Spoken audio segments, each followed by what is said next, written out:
Yesterday, EA Sports released their third deep dive going into insane depth on the newest iteration of their Dynasty mode. This deep dive was over 17,000 words long. Yes, 17,000 words long. So we have plenty to cover. But before we dive in too far, I wanted to announce the winner of our very first giveaway on the channel. Shout out to Billy for being our big winner today. I will get in touch with you here today and shoot you a copy your way, man. I really appreciate the love on that video. I appreciate all the love, and I hope you enjoyed the rest of the video. This is going to be an insanely long video today, so sit down and grab some popcorn to enjoy the rest of the video. If you haven't seen the YouTube video pictured here, go ahead and watch that. It's 6 minutes long. It covers most of everything in the list, but they definitely go into a lot more detail in this Campus Huddle blog that they posted yesterday. So starting off, we wanted to take a look at the first thing they mentioned is building a dynasty. They really kind of looked here and kind of did an assessment of how they wanted to build this mode. They built it on 3 core pillars: build your coach, build your program, and deliver college football to the world, which is a really interesting way to put it. So they're really going to kind of put it in 3 buckets, and that's kind of how the rest of the video or the rest of the blog is laid out. Your first one is build your coach. This is basically kind of just encompasses the decisions that you make and on your journey, how you go about creating your person in terms of like role. Do you want to be a guy that's really X's and O's oriented, or do you want to be someone that is more focused on bringing in players and being really good not friends, but mentor those guys and bringing in the top talent around the country? Building your program is going to be more focused on your dynasty. Do you want to build your team up to the top from the smallest team, or do you want to go somewhere that has already been more established but bring them back to national glory? Delivering the world of college football. So there's a lot that's changed since last year. They mentioned here 11 long years that since we've had a college football game. They've introduced a new 12-team playoff, conference realignment and stuff, which was in the last game. But they really want to just kind of give you the ability to recreate the world how you see fit. And one last thing before continuing on, they had underlying those 3 core pillars, they had a singular motto, which was satisfy the core community, because it's our game is kind of what they're saying. Like, yeah, they made this game to make money, but in the end, they want to satisfy, our wants and desires about this game. So that's a really cool way to look at it. So they went and sat down with a ton of coaches and just, around the country, former, current coaches, coordinators and stuff like that, to kind of get an idea of how and what they do in their job. They kind of realized that after their conversations, coaches fit into 3 main categories. And those categories are going to be how you design your coach. They're going to be different archetypes that your coach is going to be revolving around. Again, they're going to be one that's going to be focused on the X's and O's, one that's going to be focused on player development, and the one that's going to be focused on in-game stuff. They also point here that a number of coaches kind of did 2 categories. There's coaches that are really good, or not great. They're just really good in the field, but they also can bring in players year after year. But they really want to emphasize that no coach has ever been great at everything. So yeah, you might have coaches, even Nick Saban, he's really, really good at bringing in players. He's all right, probably X's and O's. Like, he's better than most, right? You're going to be better than most players or coaches by the time you're done, but you're not going to be perfect. You're not going to be able to complete everything. And that's something they really emphasize. I mean, they said it here again. They've said that multiple times. They kind of want to make like a rock, paper, scissors relationship between the archetypes. So if you have an archetype, you probably want your coordinators to have a different one just so you can maximize or diversify your coaching staff. So next they moved on to talk about coach progression, and you're going to be leveling up to a maximum level of 50. And throughout those levels, you're going to be able to get coach points, and that's really kind of going to how you're going to get through your archetype. So there's going to be kind of a 2 leveling system. You're going to level up directly with just levels, and that's XP based. But then from that, you're going to have coaching points that you're going to spend on different abilities in your archetype, and then those abilities are going to also have to have different goals met, and we'll see that in a little bit later. They put 4 XP kind of categories here. You can see single game, weekly, season, and career goals. And then even down from breaking there, you have 4 different types. So you have the draft, which is, your players getting drafted into the NFL. Game bucket, which is kind of just like how you do in each game, which is kind of similar to the categories before. Recruiting, very recruiting focused, so bringing in a top 5 prospect, bringing in a top 5 recruiting class over year, and stuff of that nature. And then stats, having guys that are ranked, or that are number 1 in passing yards, your team being ranked in the top 10 for multiple weeks upon a season, and then your team being ranked offensive and defensively, or winning a number of national championships. So that's going to be kind of how you progress your coach.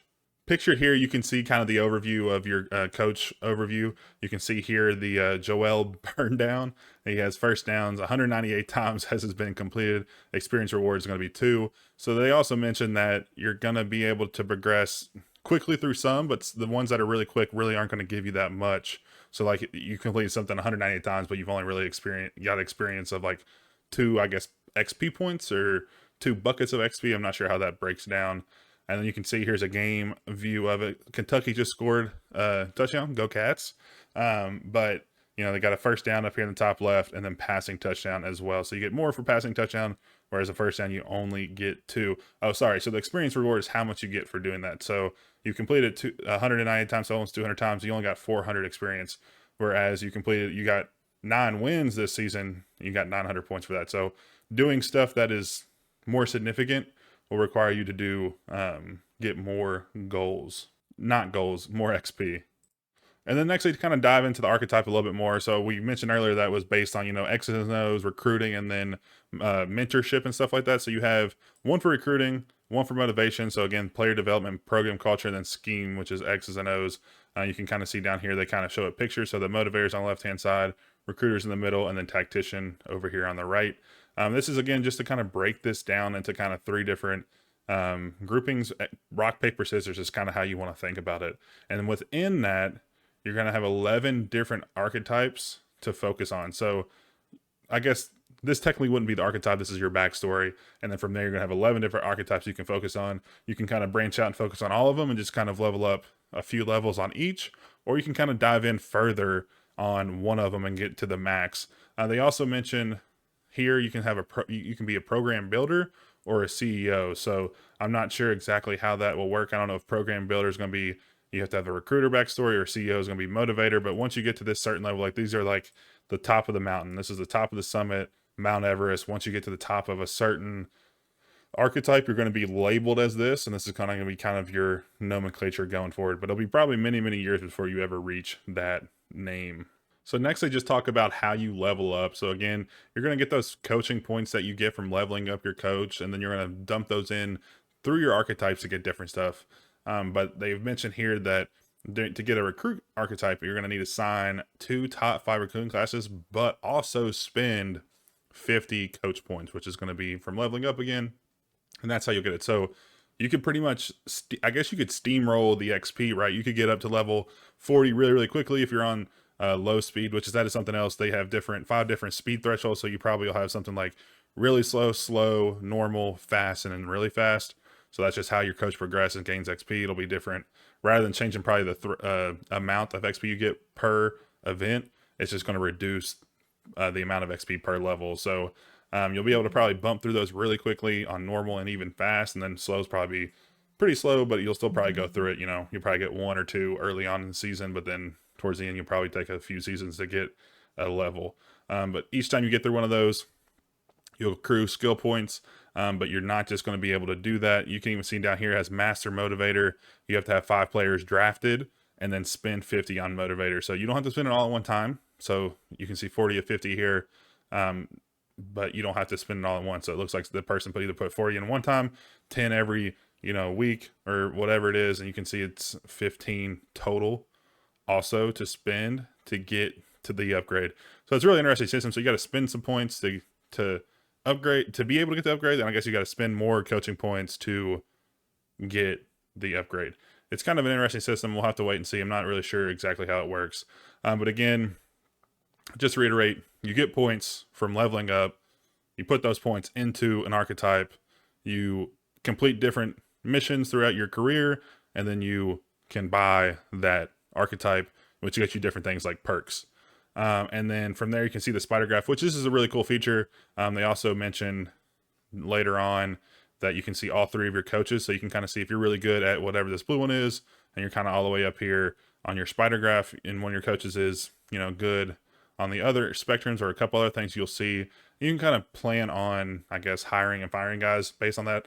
One thing they also did mention is that you won't have any ability to control your coordinators, or I guess your head coach if you're a coordinator, abilities whatsoever.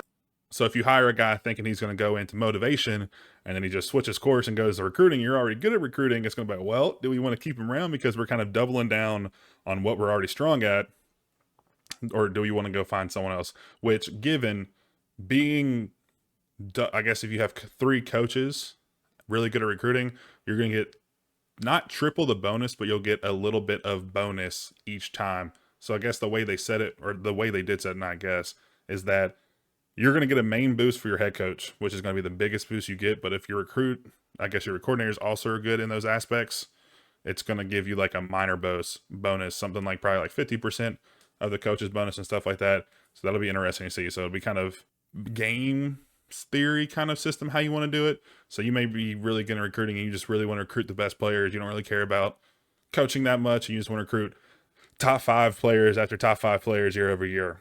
Next up, they talk about how the abilities work. So they mention here that no longer a coach is going to be great recruiting across the board. You're going to have to specialize in different position groups. So this will be really, really interesting to see how you bring in coordinators. So say you're really, really good at recruiting the skill positions, your quarterbacks, running backs, wide receivers, like you're really, really good at that. But you kind of don't favor the offensive line. So you're going to need to bring in a guy that's an offensive line guru. He can bring in guys top level offensive linemen, but then your tactician is going to suffer, so you're going to probably need to bring in a coach that gives you a boost there. And this is going to work on both sides of the ball, so you're going to have offensive guys and defensive guys you have to worry about.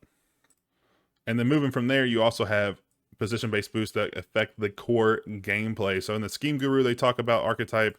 They talk about how you can play fast tempo, and you get different boosts for different tiers of abilities. So you have 4 different tiers here. You have battery pack, caught napping, on their heels, and tipped your hand. So it just gives a different boost for each level. I'm sure these is compound. So once you get to tier 2, you get tier 1s. It's not going to be like it goes away or anything. But then you can also flip over here and see that you want to be better at being unfazed rather than being fast. You kind of play slow. You want to be calm, calm, and collected. And then so you can have hater blockers, Teflon, polished, clean sheet offense. And this just gives different boost to your ability. Again, they mentioned the program builder and CEO archetypes.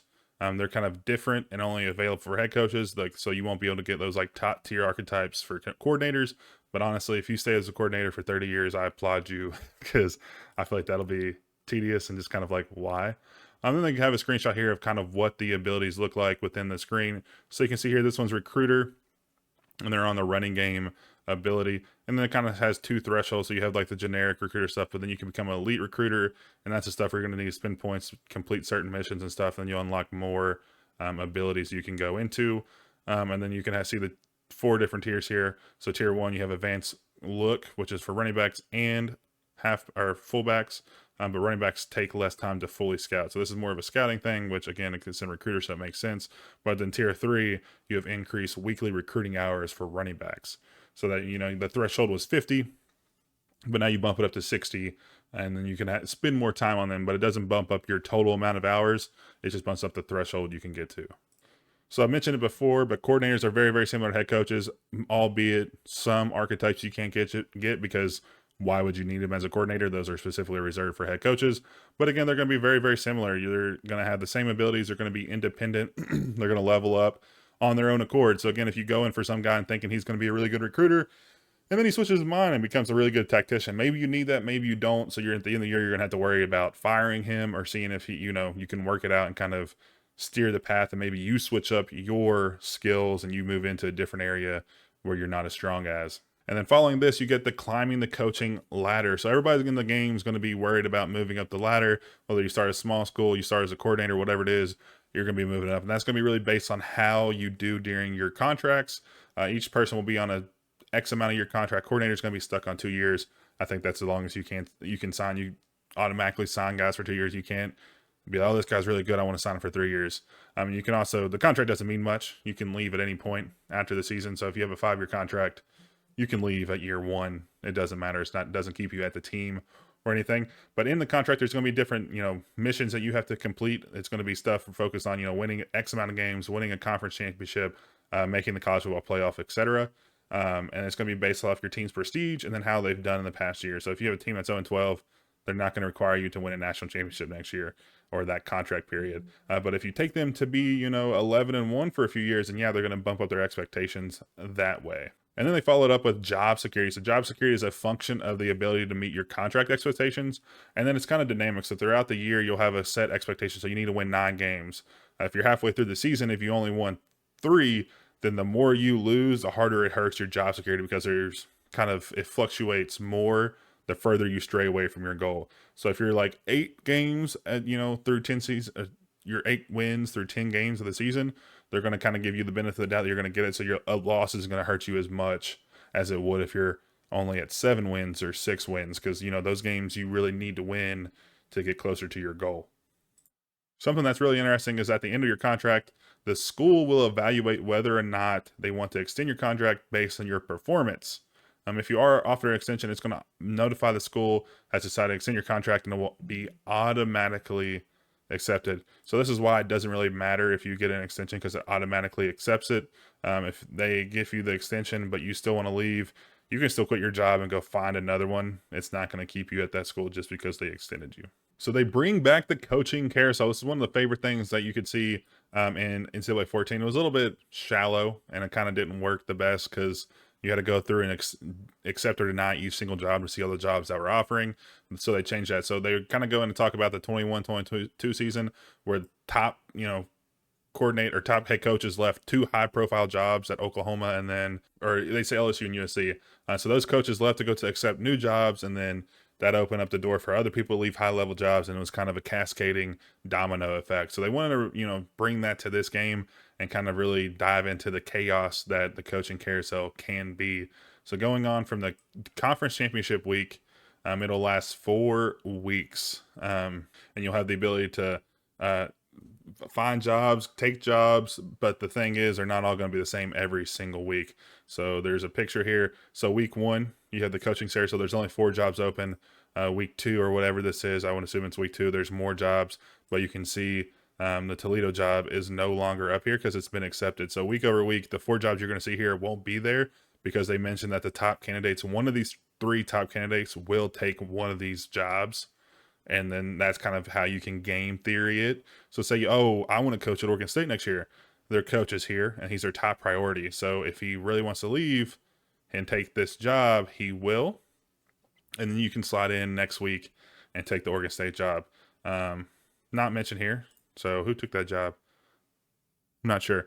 But there's Charlotte as well, and then somebody else. So somebody took that job, and you can see they're going to close on somebody. And it might not be week over week. You might see the job be up for 3 weeks, and they eventually decide down the road.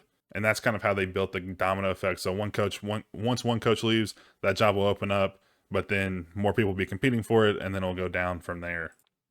They also dive into how schools will determine who they want to hire. It's kind of a combination of things: your coaching level, your scheme that you run. So some schools, they mentioned, like the military academies, want to run a specific type of offense. So say it's, wishbone or whatever it is, the option. They're only going to look for coaches that really have that job. So you're not really going to be considered for that job if you don't have the same offense. Archetype. So again, schools want a guy with a certain archetype. If they don't see that archetype, then they're not going to hire you. Pipeline. So a school in Florida is going to want coaches that can recruit from Florida very well. If you don't meet that pipeline expectation, they're not going to consider you.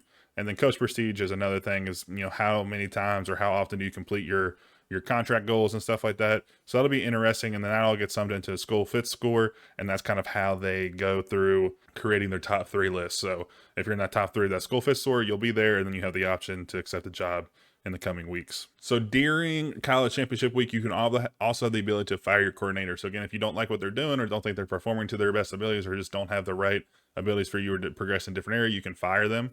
Or they'll just leave after a 2-year contract. So it's basically every other year you're going to have to be deciding on if you want to keep a guy or let him move on. And you can do that in bowl week number 1. You can hire coordinators if you have an open position. If you don't have an open position, you can still have the opportunity to hire one if your coordinator leaves. So coordinators are going to be autonomous. So if they can find a new job, then they'll leave. If not, they'll stay with your team. The one thing I think is weird here is when you go to hire a new coordinator, it's going to be presented a list of curated candidates.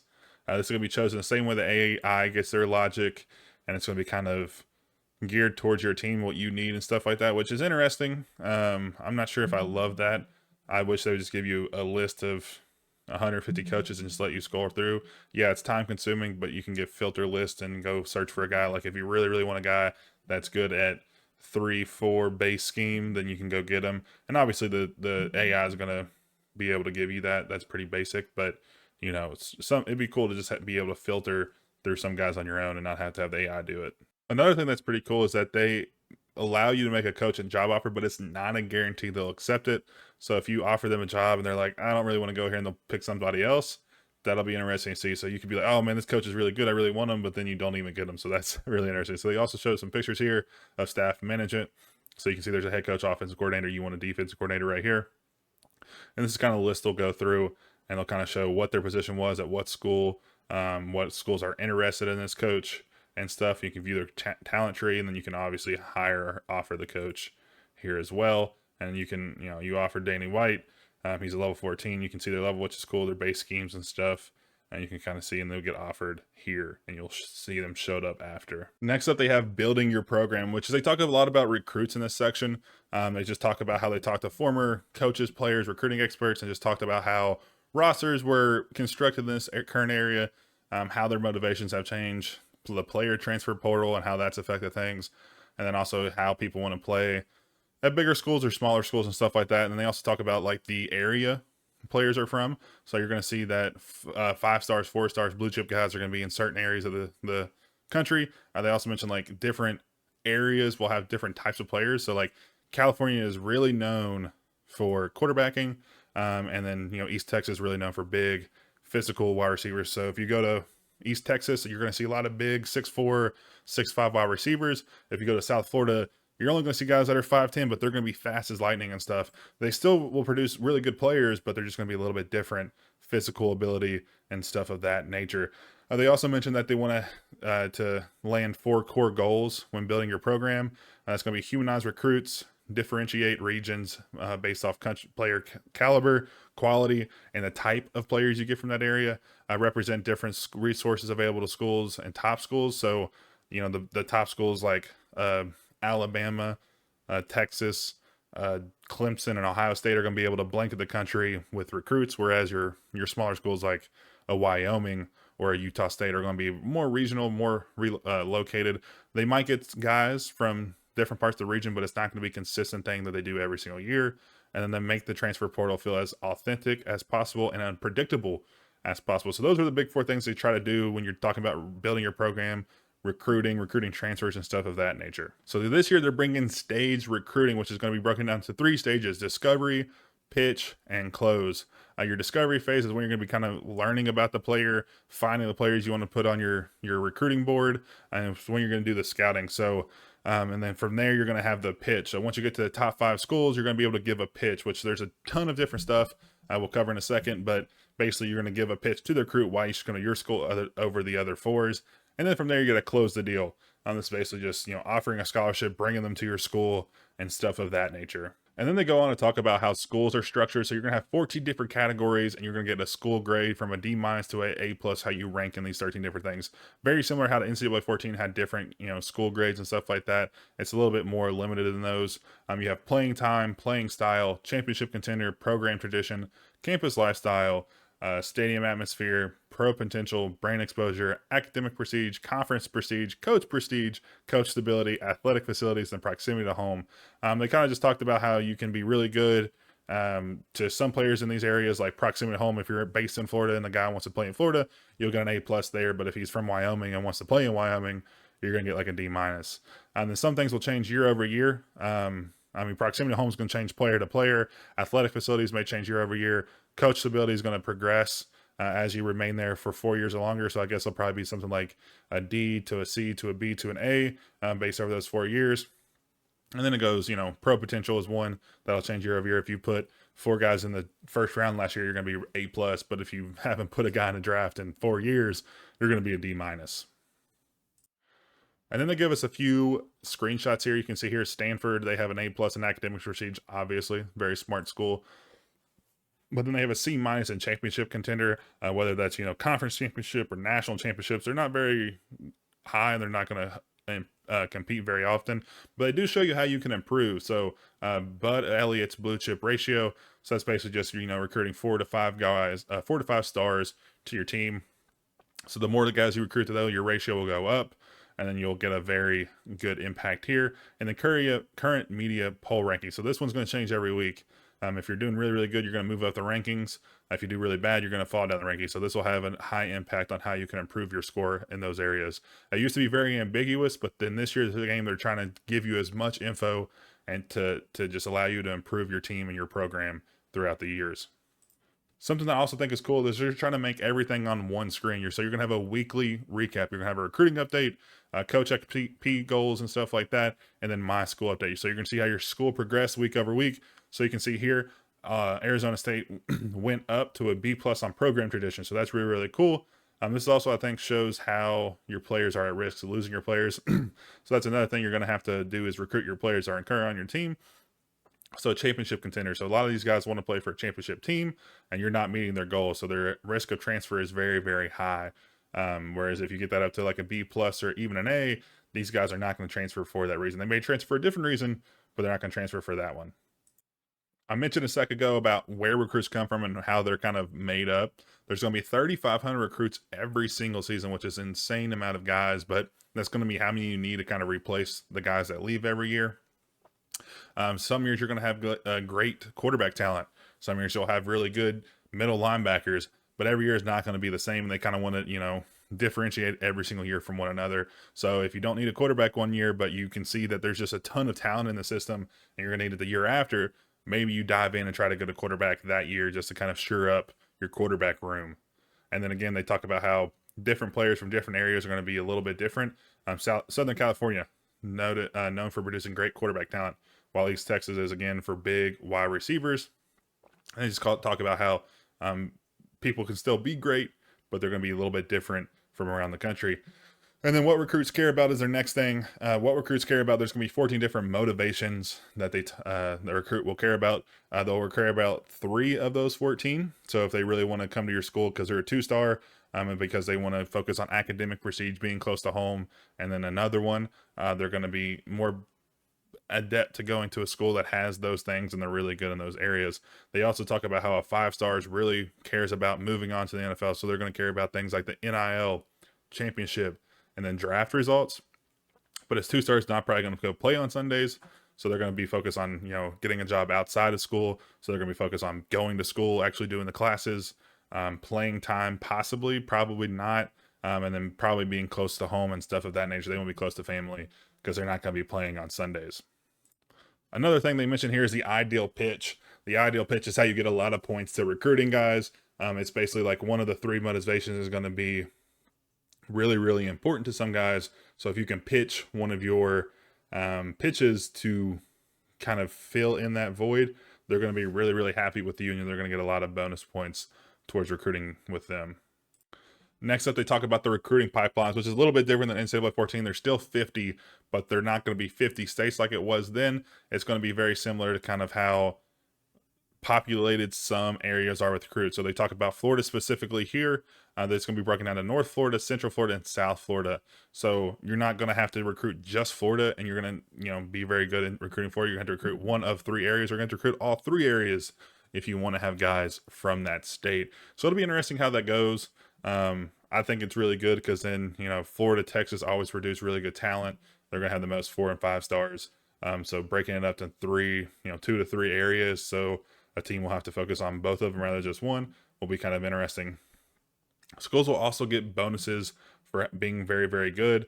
So they say Central Florida areas like Lakeland, Tampa, and Orlando have been really recruited by Florida in the past. So Florida's going to be historically good there. They're going to be good there going forward. I have contention with this. They say that once they looked in the past, and it's always been that way.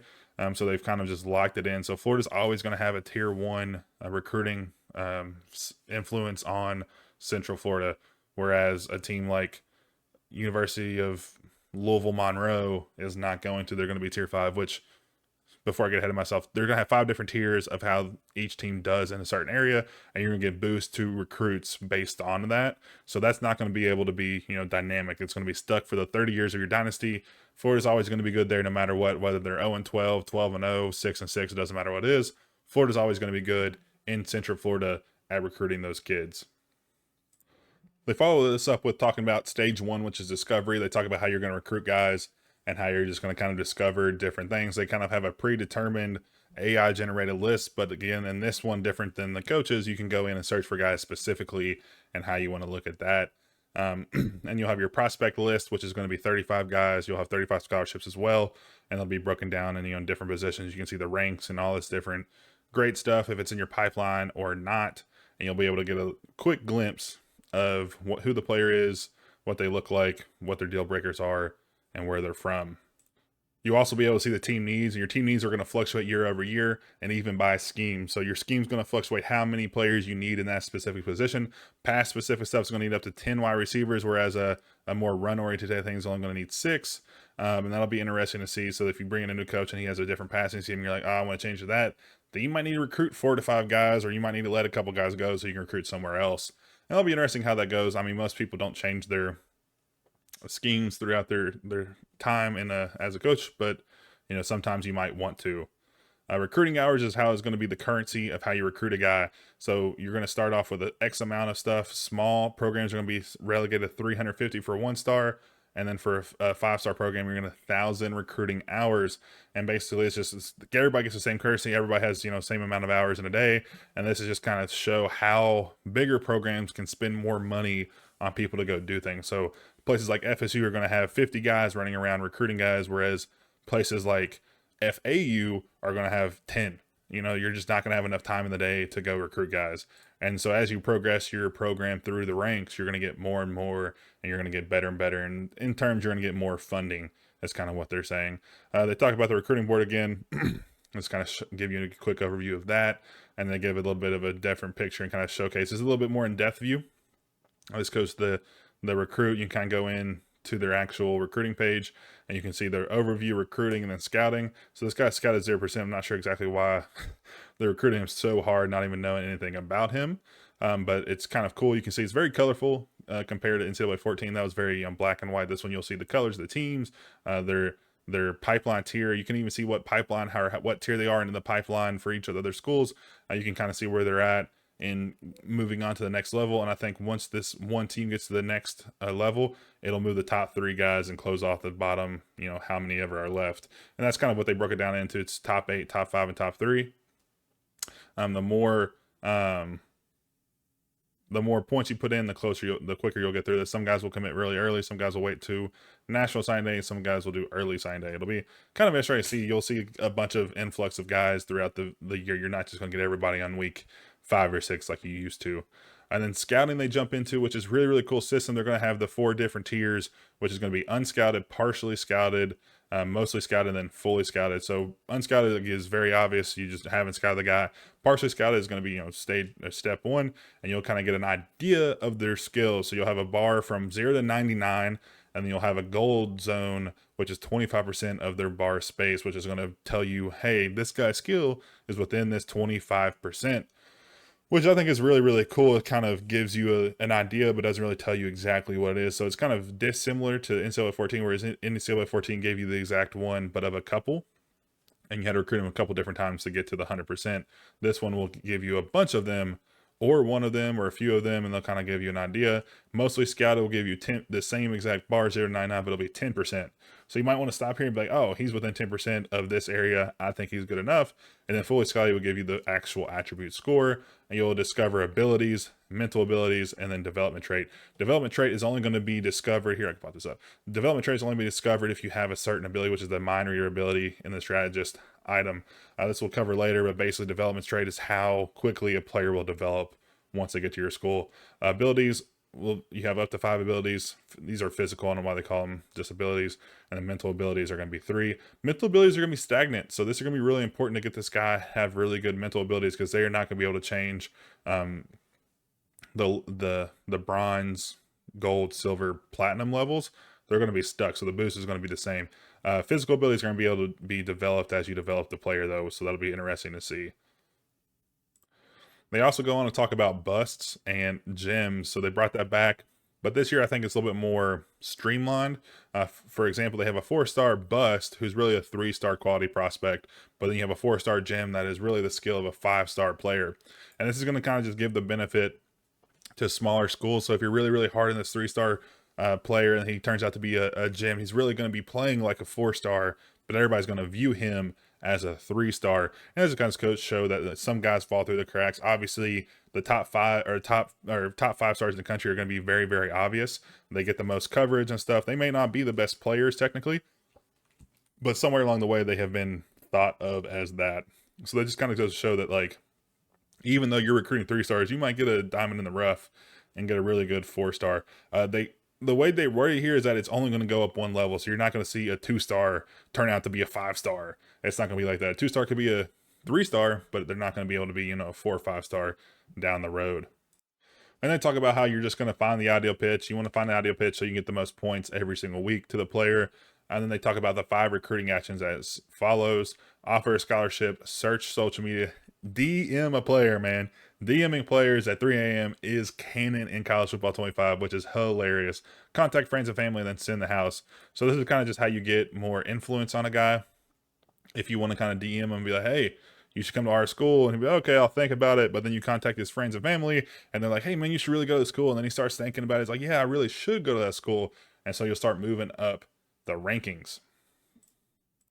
And then you can see here, kind of on their showcase, they talk about just, again, they show this, and you can see on the right-hand side, you have the different motivations. In the middle, you have what kind of actions you can do, and they all cost a little bit different time. So searching the social media is only going to take 5 hours a week, and then DM player is going to take 10. And you can see here in the top, kind of midway right-hand corner, that's how many hours you can spend on that specific guy each week. And then thinking back to the recruiting snapshot, you can get more hours the higher you invest in those specific positions. So like if this guy's running back and you have that up to tier 3, you'll probably have 60 hours here instead of 50. But you'll still need hours throughout the week to recruit them. So this Michigan has 1,000 because they're 5-star, whereas some schools are going to have 350. So you're going to have to plan that a little differently. Moving on to stage 2 of recruiting, you have pitching. So they're going to have 2 different things. You're going to have a soft sell and then a hard sell. So a soft sell and hard sell is kind of what they do, or what they sound like. A soft sell is where you're kind of just like, hey, this is what we're good at. And they're like, oh, okay. But then hard sell is like, hey, we're good. We're the best. This is what you need to come to. And this is going to fluctuate or affect the recruits in different ways. A soft sell, if you miss the mark and they don't care about that, you're going to lose less influence than you would if you did a hard sell. And the same thing, if you do get it right, you're only going to get a little bit, whereas a hard sell would be a ton. But the risk to reward on the hard sell is a little bit more. So you really want to do that when you know exactly what their ideal pitch is, or you're just really, really desperate late in the season. Another thing is you'll be able to sway recruits. So you'll be able to give them possibly another ideal pitch, but it's only specifically for your school. So if you can be like, hey, you should really care about this thing. And they say like, yeah, I do really care about that thing. You'll get a bonus for that each week. And it's only specific to your team. So if you're Stanford and you really want a guy and you want him to be really focused on academics and he's a 5-star recruit, he doesn't give a crap about academics. He's going to play in the NFL. But you think, hey, nobody else on this list is really good at academics. You're going to try to, persuade him to care about that a little bit more. And once he does, you'll be able to get bonus points in that fashion, and the other schools won't. And you can see here on this picture, it showcases the pitch and strategy. So you can have workhorse and different stuff. You can see where it affects. It affects athletic facilities, brand exposure, and then pro potential. And then each one of these, there's 20 of them, will affect different things. So this like YouTube one is going to be like NIL related. SEC is going to talk about conferences and stuff like that. So it'll be interesting to see how you min and max based on this. So some of them will cover pro potential, brand exposure, maybe campus lifestyle, but they won't cover the athletic facility. So you're not going to get as big of a bonus as you would if doing the one that covers all 3. Moving on to stage 3, you have scheduling and activity. So this is basically when you bring a recruit in for a visit, you're going to be able to schedule in for activities, which is really cool. So again, it's going to be similar to how you do the pitches and the motivations. You're going to be able to align your activity, what motivations they really, really desire, and be able to send them to stuff of that nature. You're also going to be charged 40 recruiting hours for a visit, but it's not going to affect the amount you can send in the week. It's very kind of an interesting system, but you can recruit them for bye weeks or home games. They also talk about how bringing them in for bigger home games, they're going to matter more. But if you bring them in for like FCS Southeast and you lose the game, you're going to lose a ton of influence because, like, why would a recruit want to come to a school that just lost to a no-name school? But if you win that game, you're only going to get a little bit because you did what you should do. But if you bring in Michigan week 5 and they're top 5 and you're not in the top 25 and you somehow knock them off, you're going to get an absolute crap load of influence with that player. You can kind of see that showcase here. So you have 2 weeks to bring in them. You have FCS Southeast or you have Auburn. So on the right-hand side, you can see you don't really get much if you win that game, but you lose 2 arrows, I guess, 2 of 5 or 2 of 4 if you lose. So you don't really want to, like, yeah, you can bring them in here really low risk, but you're not going to get much. So you want to bring them during rivalry week, which is Auburn. So you get 2 if you win, which are, Alabama's, oh, well, in this scenario, they're not better. They're 4-4. But you should beat these guys. But if you lose, you're going to lose a lot. So maybe it's safer to bring them in during the FCS game, but you're not going to get a boost. So maybe you bring them during the off week or bye week. So you can see here the activities. Attend a position meeting, you're going to get 3 up arrows, which again, I'm assuming the total's 5, so that's the max. So this is pretty middle of the road, and this aligns with playing time, which is you're really good at, and he really likes. So you can see by that arrow. And the last one here, you see the commitment screen. So Alabama brought this guy in, so I guess they beat Auburn in this scenario. Next up, we talk about transfers. Transfers are going to be like just the same old recruits. They're going to happen. They're not going to happen during the season, but you're going to have to recruit your guys to stay during the season. If they want to leave during the season, it's going to be based off some different factors. So like a championship contender, say you were A+ at the beginning of the season. At the end of the season, it's going to be like a C- because you've lost 6 games. So they're going to leave at the end of the season, or if a coach leaves or something like that, they're all going to have an exodus.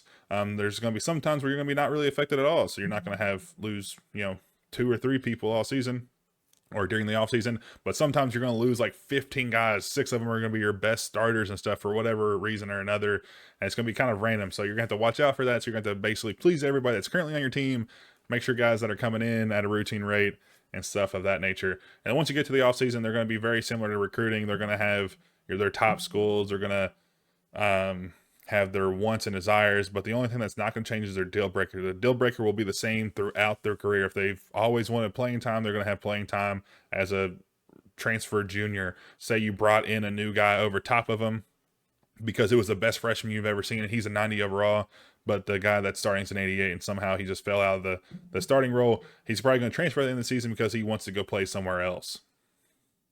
Then they talk about how you have to, you can cut players and then send them on their way. You'll be able to cut anybody except for freshmen that are coming in the season. You'll have to get below an 85-man limit. So you don't want to bring in a ton of freshmen because then you'll have to start cutting guys that are, your upperclassmen or your sophomores that you put time and effort in. Then they talk about signing day. They talk about how in the real world they have early signing day and national signing day. That's still going to be the same.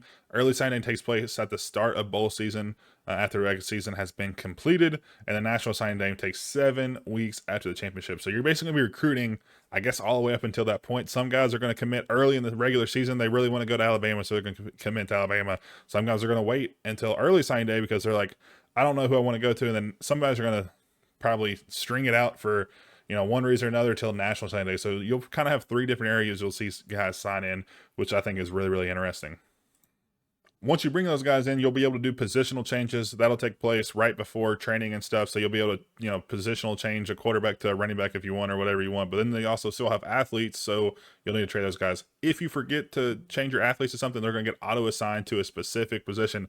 That position is going to be predetermined by what their top archetype is or would be during their change. So if they're 75 running back, but say you want to put them at wide receiver, which they're only 73 at, they're going to be a running back for the next season. You'll be able to change them next season, but they're going to train all year as a running back and maybe not benefit them as much as they would if they trained as a running or wide receiver that year. Then they talk about training. So again, once you trade the guy, they'll go straight into training in that position. They also talk about the development traits we talked about earlier. They have normal, impact, star, and elite. So basically, it's just progressive. Same. Think of normal as like a 1 time. They're going to upgrade as normal. Impact is going to be like 1.2 times. Star is going to be like 1.3, 1.4, and then elite is going to be 1.5 or 2 or whatever that number is. So those guys are going to develop really, really fast. They also talk about how freshmen are going to upgrade a lot quicker. So say freshmen will upgrade 5 overall but then sophomores are only 3, juniors are 2, and then seniors are like 1. So as you go out throughout the years, you're going to become more mature, more developed. You're really not going to have as high, you're going to get closer to your ceiling, I guess. You're not going to be able to develop as much as you once did. That's just kind of really how it goes. I mean, once you're a senior, you're kind of what you're going to be. Obviously, once you get to the NFL, they'll develop you a little bit different. You can see guys become really good players then, but not in college. Another thing they talk about is how you actually develop guys. Skill group. So each skill group's going to have 5 or 6 different abilities you can go up to. This is very similar to Madden. So you're not just going to be able to go in and upgrade. I want this guy to be really fast. He's going to have 99 speed. I'm going to put all my money into, or all my coins in a 99 speed upgrade.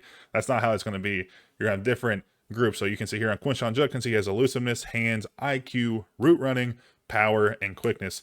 He's not very good at route running, so he's a 67. So you can see here, power is going to be toughness, injury, strength, jumping, stiff arm, and trucking. So when you put in a point here, he's going to upgrade all of these abilities rather than just one. You can see here the little grayed out marked boxes. That's the max level you can get to. So that's going to be kind of limited when they come into the system. That's going to be the same throughout their career unless you have different abilities as a coach. You can increase these by a couple, or you're going to be able to max them out with different abilities on your coach. So that's a benefit to, going into development over recruiting, but then you might not get the best guys in. So, they're going to be lower anyway. So it's a yin and yang kind of thing. Moving on this, you have mental abilities. I mentioned this earlier. Mental abilities are going to stick with them all year, or all of their career, whereas their physical abilities are going to have different thresholds. We'll spread this out so we can see. So here, takeoff. Quick release off the line when not pressed. A platinum requires 99 acceleration. You're currently 94, which is a little cool quip. You can see there, and those will be able to be upgraded. But on the mental abilities, they're stuck. There's no way to improve these, so they're not skill related. Another thing they cover is impact players. So it used to be you can only have 2, and I don't know if they ever really got boost. I know back in like NCAA 06, like you would actually get a speed boost, a skill boost, whatever it is. But in the later games, I don't think you did. But this is kind of just their way to show you who the impact players on the field. You can see Georgia has 7 impact guys, which 3 of them are linemen, 2 tight end, and then a running back and a quarterback. And those are going to just kind of showcase at a quick glance who the best players are. You can see Alabama only has 2, a linebacker and then a safety. So you can kind of just see at a quick glance, like, oh, that's a really good guy. So maybe you don't want to focus on this side of the field. Maybe you're going to start going to the left side because there's not a really good safety out there to kind of break up passes. They speak on wear and tear next, but they've talked about that enough, so I'm going to skip that. They talk about delivering the world of college football, which they talk about the college football playoff and kind of how they went around that. They actually sat in on some mock college football playoff committee stuff, which is really cool. So they got like a first-hand look at that stuff. And then they kind of just talk about how the bowls are going to rotate here, and then the top 4 seeds are going to be the top 4 championship winners regardless of their rank. So you can see Texas is a number 3 seed here, but they didn't win the SEC. Ole Miss did, who's actually ranked number 4, but they got in a bye before them. They also talk about how the home games are going to actually be the first round games are going to be home games for the top seed. So Georgia, Texas, Oregon, and Michigan are all going to play at home the first round, which is going to be really, really cool. I hope they have like a specific presentation for that. I think that would just be absolutely insane if you could see a college football playoff game at home. They also have a top 25 rankings. They have the coaches and media poll, which will be all year, but then the college football playoff poll will only come out in November. You can kind of see here something I'm very interested in. Georgia's 5-2 and ranked 4th, but they're ahead of 1, 2, 3 one-loss teams. So that's interesting. But I mean, again, the SEC is going to be very confusing because you're going to have teams that are probably 3-loss that might make the college football playoffs just because the computer thinks they're just a really, really good team. They just lost to 3 of the top 5 teams because the SEC just absolutely loaded that year. They're also going to have 34 bowl games. I think every single bowl game that's a real life bowl game right now is in this. R+L. Carrier New Orleans Bowl is there. The Pop-Tart Bowl is there as well. You can see here Texas Tech is playing California, which is just going to be awesome, man. I hope if you can eat the Pop-Tart, best game ever, game of the year, I don't care what it is. If you can eat the Pop-Tart, game of the year nomination coming your way. They also talk about college realignment or conference realignment and stuff. You can have anywhere from 4 to 20 teams, which is interesting because they literally have a conference that has 2 teams. The Pac-12 has 2 teams right now. So if you add 2 teams, you're not going to be able to take them out. It's such a weird system. You're not going to be able to add any conferences, which is a big miss in my opinion. But they will allow you to move teams whichever way you want, very similar to the old games. You can also change the rules and stuff. You can see here the conference rules. You can have divisions. You don't have to have divisions. You can have different number of conference games. And you have, I think, a minimum of 4. If you only have 4 conference games, like, what's the point? But I mean, I guess you can turn it all the way down to that conference championship game. You can see where the conference championship game's at. I think they're going to have 10 to 12 different national championship locations. So I'm assuming you're going to be able to play any conference game at there. You might even be able to play regular season games there, which will be really, really cool as well. One of the best quality life updates I've ever seen is that when you move a school into a new conference, they will actually change their field logo. So you can see JMU here is in the ACC. They'll also change their logo on their jersey. Like, that is amazing. That wasn't in the old game, but they brought that this year for us, which is very, very cool. Then they talk about scheduling. You're going to be able to change your schedule as much as you want, except for conference games. Those are going to be set. And if you keep the conferences the same, the conference schedules are going to be correct up until like 2032, I think. So that is very cool to see. They also talk about having week 0. And then they also talk about how, like, the home and away versus Notre Dame and Alabama are there. You can change those, I think, since it's a regular season game. But if you don't want to, they'll say the same. So they did a lot of research on this, and I think it's really cool. They also brought back kickoff games like Duke Mayo's Classic or they didn't bring them back. They brought it too, and the Vegas Classic. So they'll try to do these every single year, which is really cool. So, like, you might get an invitation to a kickoff game. I think I was mentioning week 0 they talked about. So some teams will kick off a week earlier than everybody else. They said that all the ones that are scheduled right now are still here, but it's going to be kind of hit or miss, I guess, if you get them in the future. I guess you can schedule them yourself, but most of the teams are going to start during the Labor Day week.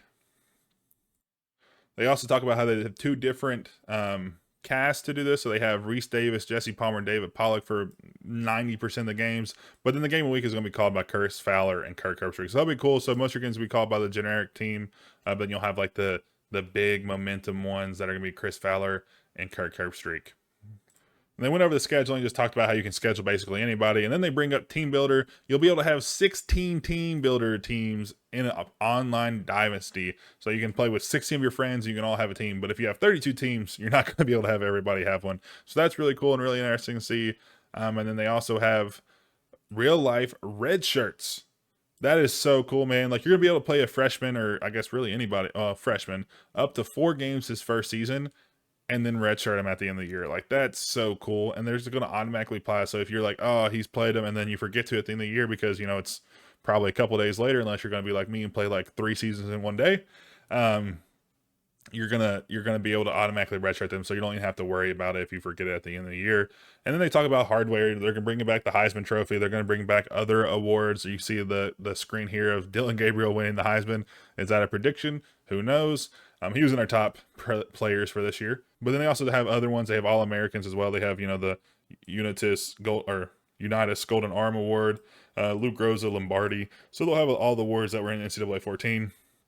Then they'll have the national conference level first, second, and freshman All-American teams. Freshman wasn't a thing. I think it was only national. So that would be really cool to see all the freshmen in your conference and see the guys that are going to be good years to come. Then they have records as well. That was in the last game. They're going to have records from career, season, and game level. So that'd be really cool as well. And then one of the other coolest quality of life features is the Pride stickers. You can see FSU here. He has a couple his freshman year. Ukulele. It's not his freshman year. It's first, I guess, game. I don't even know how you would earn those that quickly. But he has a couple. And then towards the end of his career, he's going to have a ton. Same thing with Will Howard. He doesn't have any. But then towards the end of his career, he's going to have his helmet full. And those are going to automatically develop. They talk to teams on how they did that. And so they kind of put that in that way. So that's pretty much all. They talked about some other stuff. Online dynasties are going to be 32 teams per dynasty. Dynasties are going to go up to 30 seasons long, which should go a little longer, but 30 seasons is good for now. And it's just a little bit of something else. But with that is the end of the video. It's almost an hour-long video. So please drop a like. It's took us a while. We read over this a few times just to get an idea. But I appreciate y'all tuning in. Like I said, leave a like, drop a comment on how we can improve stuff. So if you're still here, I appreciate you, and I'll see you next time.